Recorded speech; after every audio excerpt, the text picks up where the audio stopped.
Social મીડિયાથી 4 સંતાનોને 17 વર્ષે પિતા ફેસબુકના માધ્યમથી મળ્યા। 7 મહિના સુરતમાં ભેગા રહ્યા અને ફરી ગુમ થતા પરિવાર ચિંતિત। સોશિયલ મીડિયાના યુગમાં મોટા ભાગે પરિવાર વિભક્ત થતા જોવા મળી રહ્યા છે, ત્યારે 17 વર્ષ બાદ સુરતમાં એક પરિવારનો સભ્ય એક માળામાં ભેગા થયા હતા। જો કે આ ખુશી લાંબી ચાલી ન હોય તેમ 4 સંતાનોને 17 વર્ષે મળેલો પિતાનો પ્રેમ થોડા જ સમયમાં ગમમાં પરિવર્તિત થઈ ગયો હતો, જેથી 4 સંતાનો અને માતા પરિવારના મોભીને શોધવા માટે દરબદરની ઠોકરો ખાઈ રહ્યા છે। સુરતમાં રહેતા પરિવારના સભ્યોએ કહ્યું કે 17 વર્ષ અગાઉ એક અકસ્માતમાં 4 સંતાનોના પિતા ગુમાવી દીધા હોવાનું માતા અને દાદા પાસેથી જાણવા મળ્યું હતું। બસ ત્યારથી જ બાળકો સહિતનો પરિવાર નિરાધારની જેમ જીવન જીવી રહ્યા હતા, પરંતુ એક દિવસ અચાનક ફેસબુકમાં પેપલ યુ મે નોમાં પિતાની પ્રોફાઇલ દેખાઈ ગઈ હતી, જેથી પિતા જેવી દેખાતી વ્યક્તિને દેખાતા માતાને જાણ કરી હતી। માતાએ પણ તેના જ પિતા હોય તેમ કહ્યું હતું। પિતા ડાકોર નજીક દુકાન ચલાવતા અને તેની જાહેરાતમાં એક નંબર હતો, જે આધારે દીકરાએ ફોન કર્યો હતો, બાદમાં માતાને આપ્યો હતો, ત્યારે સામેથી પોતે જ સંતાનનો પિતા અને મહિલાનો પતિ હોવાનું જણાવ્યું હતું।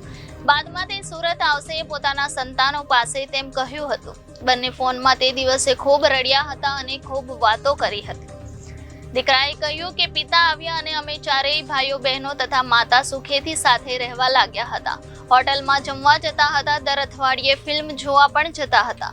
અમે ખૂબ ખુશ હતા। હું 5 વર્ષનો હતો ત્યારે પિતાને ગુમાવી દીધા હતા, પરંતુ 17 વર્ષ બાદ પિતા પરત મળ્યા હતા। અમારો આખો પરિવાર તેના હરખમાં હતો, પરંતુ આ હરખ 7 મહિના જ ચાલ્યો હતો, ફરી પિતા ગુમ થઈ ગયા હતા।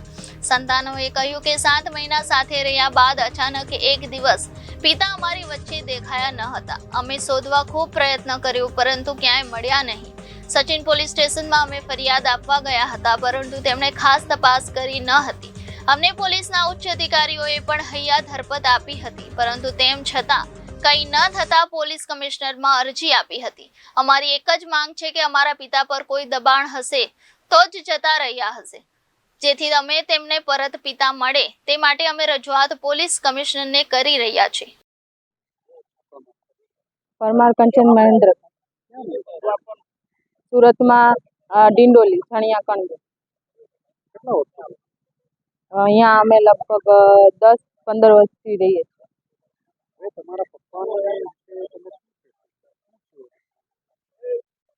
પપ્પા 17 વર્ષ પહેલા નતા, મારા મમ્મીએ કીધું ગુજરી ગયા છે। મહેન્દ્રભાઈ હરુભા ચુડાસમા, હું એમની પહેલી દીકરી છું। શું થયું, મારા પપ્પા 17 વર્ષ પહેલા નતા। મેં નાનપણથી જ મારા પપ્પાને, હું બહુ નાની હતી એટલે મને મારા પપ્પાનો વધારે કઈ ચહેરો યાદ, અત્યારે હું 21 વર્ષ, એ મને કઈ એટલી જાણ નથી।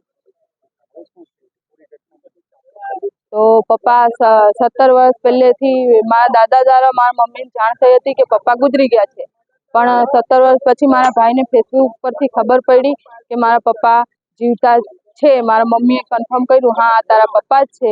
તો મારા મમ્મીએ પપ્પાને ફોન કર્યો તો પપ્પાએ કીધું હા હું જ છું, અને પપ્પા રાતે એમ કીધું સવારે આવું છું, એની જગ્યાએ પપ્પા રાતે જ અમને મળવા આવી ગયા હતા, અને મળવા આવીને હરવા ફરવા બધે લઈ ગયા હતા।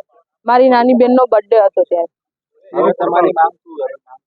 માંગ એ છે કે મારા પપ્પા પાછા આવી જાય, અમારી સાથે જે રીતે રહેતા હતા એવી રીતે રહે, અને મારા મમ્મીને જે માન સન્માન ખોવાણું છે એ મારા મમ્મીને માન સન્માનથી મારા પપ્પા પાછા અપનાવી લે।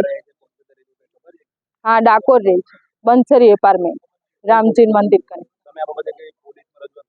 હા, પોલીસમાં અમે કીધું છે, કમિશનર સાહેબને અરજી કરી છે। કમિશનર સાહેબ કાર્યવાહી કરવાનું કહે છે, પણ અમારા ડિંડોલીના પીઆઈ જે આરજે ચુડાસમા છે ને, એ અમને કોઈ યોગ્ય માર્ગદર્શન આપતા નથી, અમારો સાથ આપતા નથી।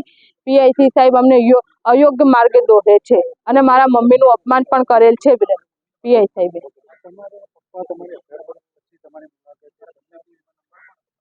અમને સ્વર્ગ જેવી ખુશી છે, જે સ્વર્ગમાં પણ ન થાય એ પપ્પાના પ્રેમમાં થાય।